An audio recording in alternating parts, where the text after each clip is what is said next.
Salut à tous, c'est les acolytes, on se retrouve pour une toute nouvelle vidéo. Je pense que comme vous pouvez le voir, on est dans le même décor que le calendrier de l'Avent de bière. J'espère que vous avez reconnu directement. Bref, on est dimanche, petite vidéo bonus, j'espère que ça vous fera plaisir. Elle n'était pas du tout prévue au programme celle-là, à tel point que j'avais oublié l'existence de ces deux bouteilles-là. Tu les as fait tiens Un an pile, je les ai fait en 2020. Et actuellement, on la tourne pendant le calendrier de la bière, donc on était en décembre. Bref, c'est parti.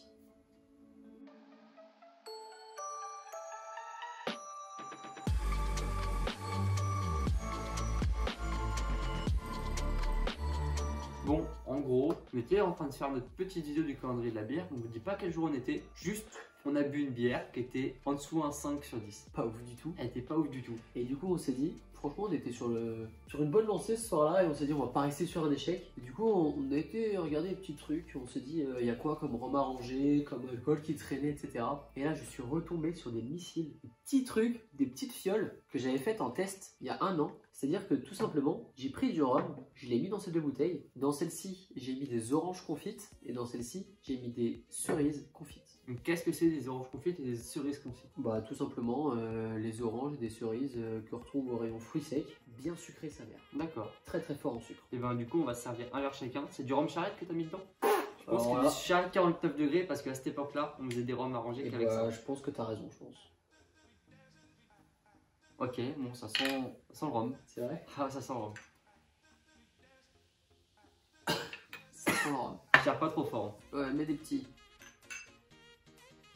Donc là, on est vraiment sur une vidéo de dégustation, test. Est-ce que, franchement, si vraiment c'est extraordinaire, on la refait en bouteille de 70. Mais en vrai, tu sais qu'on a pas mal de petites bouteilles. Hein. On pourrait se faire des petits tests. des petits tests. En vrai, ce type de bouteille-là, ça fait le taf. Hein. Mais oui, mais on se fait des petits tests. Ça peut être pas mal à faire. Donc on a dit orange confite, vous savez c'est les petites lamelles d'orange bien sucrées, donc cerise du Bigarro il me semble, bien sucré aussi. Et bien on va commencer par la Cerise. cerise confite. Je pense que ça va nous attaquer, hein. Après on a déjà bu une bière juste avant, Ouais. Mais bon, on est là pour goûter. Goûte. Goûte.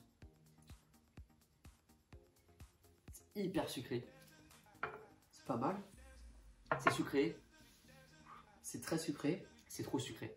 trop sucré. Trop sucré. Ouais, Et je ressens pas beaucoup la cerise. Je ressens beaucoup trop le sucre. rhum sucre en fait. Ah ouais, ça rend sucre. Après, T'as mis du pourtant, sucre ou pas dedans? Non, zéro sucre. Hein. C'est trop sucré. Après j'avoue, il y a beaucoup de cerises Ah ouais. qui étaient pleines de sucre quand je me souviens, elle était bien sucrée. Ah, c'est trop sucré. C'est rare en plus hein, qu'on dise ça sur un rhum Ouais. orangé. Pour moi c'est rhum sucre. Tu vois le rhum orangé kiwi qui Rhum est orangé. trop sucré. Parce qu'il était tellement horrible qu'on a mis du sucre dedans. Mais c'est pas grave, ça fait un rhum au sucre. Bon, on finit.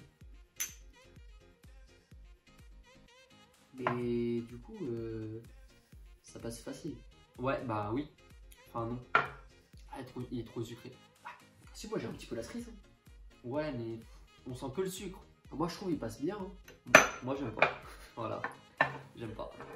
Moi je trouve ça passe. Bah en gros il serait à refaire en dosant mieux. Ouais, mais j'ai peur qu'on sente pas assez la cerise et trop le rhum du coup. Parce que là, tu le coupes moitié rhum. Je suis pas sûr qu'il passe si Après bien je pense ça. que ce que j'aurais dû faire, après j'avoue j'étais un petit bolos à l'ancienne. C'est-à-dire que si j'avais coupé les cerises en deux, peut-être qu'on aurait un peu plus senti la cerise, tu vois. Moi, je suis pas sûr, mais peut-être. Bah ça aurait peut-être été suffisant juste pour sentir l'arôme de la cerise. Bon. Orange. Ouh. Oh, l'odeur. Ah là il y a de l'orange. Ah, là, Là il y a de l'orange. Après franchement vu le curaçao qu'on a fait sur notre chaîne YouTube, je pense qu'on va avoir du mal à faire mieux qu'un goût d'orange tel que le curaçao. Bah, franchement, on sent bien l'orange. On sent bien l'orange, c'est moins sucré que la cerise. Ah, bah, vraiment. Mais, le curaçao était incroyable. Mais ça, c'est pas comparable. Ça n'a rien à voir. Mais Et je me rends compte que dans les fruits confits, on sent quand même beaucoup bien le sucre et le fruit. ouais, en vrai, Enfin, ça peut être pas mal. Ou alors, l'idée qu'on pourrait avoir, ça serait de confire nous-mêmes nos fruits et se faire un petit rhum orangé avec. C'est vrai. Celui-là est pas mal, mais si je le refais, et bah flemme le charrette. Hein. Ouais. Ouais. Parce que là, franchement, même si on sent l'orange, on sent le sucre, le charrette il est présent. Bah, c'est un rhum qui attaque. Hein. Ouais, franchement. Même si c'est un rhum, on sent bien le fruit. Je savais pas pourquoi on prenait du charrette 49. Pourquoi on prend du charrette 40 tout simplement. Parce que charrette 40. Quand tu commences le rhum orangé, on te dit toujours prenez du rhum charrette 49 degrés parce que c'est un rhum qui laisse la place à tout le fruit. Faux. Sauf que non, faux. Faux, archi faux. En vrai, HSE, ça laisse la place aux fruits. Oui. HSE 40, amplement suffisant. En vrai, on sent bien le fruit avec le charrette. Mais après, on sent le Ah rhum ouais, pas bon non, là, qui arrive. il dégomme. Hein. Ah ouais, non, c'est vraiment pas ouf. Mais rapport qualité-prix, le charrette est pas cher. Ouais, mais en soi, t'as des rhums, mais HSE, il est pas non plus. Il doit coûter quoi? La bouteille de 70 centilitres, elle est 1 euro plus cher que le charrette? Ouais, peut-être. Bah oui, elle est. Il a fait refaire une dinguerie, il a déjà fait tomber ce shooter là, hein, faut se souvenir. Non, mais sinon, d'ailleurs, on a fait des rhums arrangés avec d'autres marques de rhum. Les vidéos vont arriver. Moi, j'ai un rhum arrangé avec du JM. Moi, j'ai fait des rhums arrangés avec un cubi d'HSE que j'avais acheté à l'ancienne. J'ai testé le Saint James en Bray aussi. La Maison Monnier en Bray, j'ai déjà essayé. Bon, on finit. Allez, pour finir cette vidéo. Du coup, essai conclu en moitié. Ouais. Bah, ça nous rattrape par rapport à la. Je sais pas si ça nous rattrape par rapport à la bière dégueulasse qu'on a bu juste avant. Sur le palais, il est pas mal. Il est pas mal sur le palais. Mais quand tu l'avales, après il est. Ouais, il attaque. Il a. C'est 49 degrés. Hein. C'est vrai que après j'ai peut-être pas envie de boire ça. Pas maintenant. Ouais. Pas après une petite bière classique. Ah. Bref, on s'en fout. C'était des petites fioles. C'était des tests. Puis bah, peut-être qu'on refera. On sait que le fruit confit, c'est une bonne piste. Mais va falloir qu'on réfléchisse sur le dosage. Hein.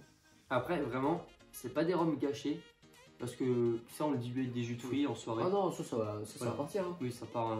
Ça va partir vraiment, 5 minutes. Hein. vraiment, les rhums arrangés avec du 7-Up ou de la limonade ou avec de l'eau, vous allez me prendre pour un fou. Avec de l'eau. Ah, vous allez me prendre pour un fou, un mec qui trouve des trucs dégueulasses. T'as vraiment fait ça? T'as vraiment fait ça? Avec Constantin. Il a adoré le piment menthe. Ah ouais. Le piment, il a trouvé ça incroyable. Après, il dégomme un peu, non? Il a trouvé le piment incroyable. Ensuite, le coco, il l'a trouvé moyen. Il était pas fan. Et après, il y avait un mangue passion. Mangue passion que j'avais fait moi. Le mangue passion, il a bien aimé. Il a vraiment bien aimé. Et le coco vanille, il trouvait moyen. Alors que moi, c'est un de mes rhums préférés. Ah, coco vanille, extraordinaire. J'avais goûté le tien. Hein. Et il s'est dit quoi? Il s'est dit, viens, je le dilue. Parce que moi, je lui ai dit, franchement, moi, les rhums, j'aime bien les diluer au 7-Up. Par exemple, j'ai un rhum fruit rouge que je dilue toujours au 7-Up. Il est trop bon. Et du coup, il a décidé de diluer le rhum coco à l'eau. Avec de l'eau. Comme un Ricard. Il n'y avait pas de 7-Up, du coup, il a dilué à l'eau. Et j'ai goûté avec lui. Et franchement, c'était pas mal. C'était pas mal ou c'était pas mal? Bah, en fait, on sentait toujours le même arôme de fruits. Parce qu'en fait, quand on l'a goûté, on s'est dit, mais waouh, on sent tellement le fruit et on sent tellement l'alcool que l'alcool vient peut-être un petit peu gâcher le goût du fruit. Et vu qu'on sentait tellement le fruit et trop l'alcool, en fait, on sentait autant le fruit que l'alcool. On s'est dit, on va mettre de l'eau. Au final, c'était super bon. Merci pour cette anecdote. Voilà. Et quand on fait un rhum piment menthe, quand on le met, on le dilue à l'eau. Et ben le rhum piment menthe dilué à l'eau, on sent tout l'arôme du piment et de la menthe sans voir le piquant du piment. Ah ouais? Et c'est super bon. Bah essayez alors. Prochaine soirée, on va montrer à Céline comment on fait un piment menthe. Voilà. Alors. Du coup ça, avec du 7-Up ou de l'eau, je pense que ça passerait très bien. Bah let's go. Bref, n'oublions pas que l'abus d'alcool est dangereux pour la santé. Il faut la consommer avec modération. On vous partage nos créations, mais faites attention parce que 49 degrés ça pique à la gueule. Bref, vidéo bonus, c'est terminé pour aujourd'hui et on se retrouve jeudi prochain pour une nouvelle vidéo. Allez, salut! Ciao.